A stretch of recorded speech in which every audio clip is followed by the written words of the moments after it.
Police का ये काम था कि मस्जिद कमेटी को कॉन्फिडेंस में लेते या वहाँ की पीस कमेटी को। 3 मुसलमानों को गोली लगी, उनकी मौत हुई, हम इसका कंडेम करते हैं। ये फायरिंग नहीं बल्कि मर्डर है।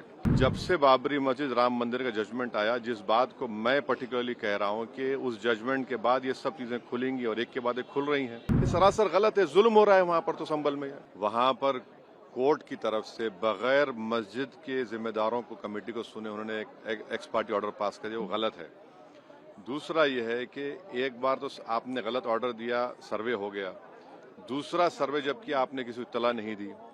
तीसरी बात यह है कि पुलिस का ये काम था कि मस्जिद कमेटी को कॉन्फिडेंस में लेते या वहाँ की पीस कमेटी को। चौथी बात यह है कि जो सर्वे करने लोग आ रहे हैं वो प्रोवोकेटिव स्लोगन्स लगा कर आ रहे हैं, वो वीडियो उसका है, पब्लिक डोमेन में है।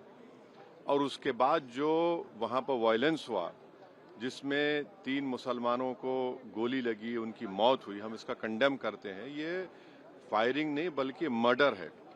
और जब से बाबरी मस्जिद राम मंदिर का जजमेंट आया, जिस बात को मैं पर्टिकुलरली कह रहा हूं कि उस जजमेंट के बाद ये सब चीजें खुलेंगी और एक के बाद एक खुल रही हैं।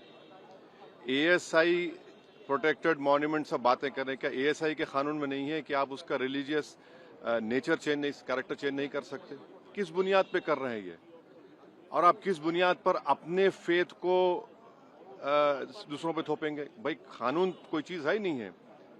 जिस दिन कोर्ट में सुनवाई होती है उसी दिन ऑर्डर हो जाता है, उस दिन सर्वे भी हो जाता है। ये तो 1948 में ऐसे ही हुआ था बाबरी मस्जिद में।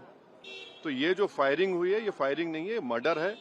और जो भी ऑफिसर्स इन्वॉल्व है उनको सस्पेंड करना चाहिए और एक सिटिंग हाई कोर्ट जज से उसकी इंक्वायरी होनी चाहिए। ये सरासर गलत है। जुल्म हो रहा है वहां पर, तो संभल में वहाँ के सांसद के एफआईआर दर्ज कर दिया गया। आप जिस पे चाहे कर लीजिए भाई, जिस पे भी चाहे कर लीजिए।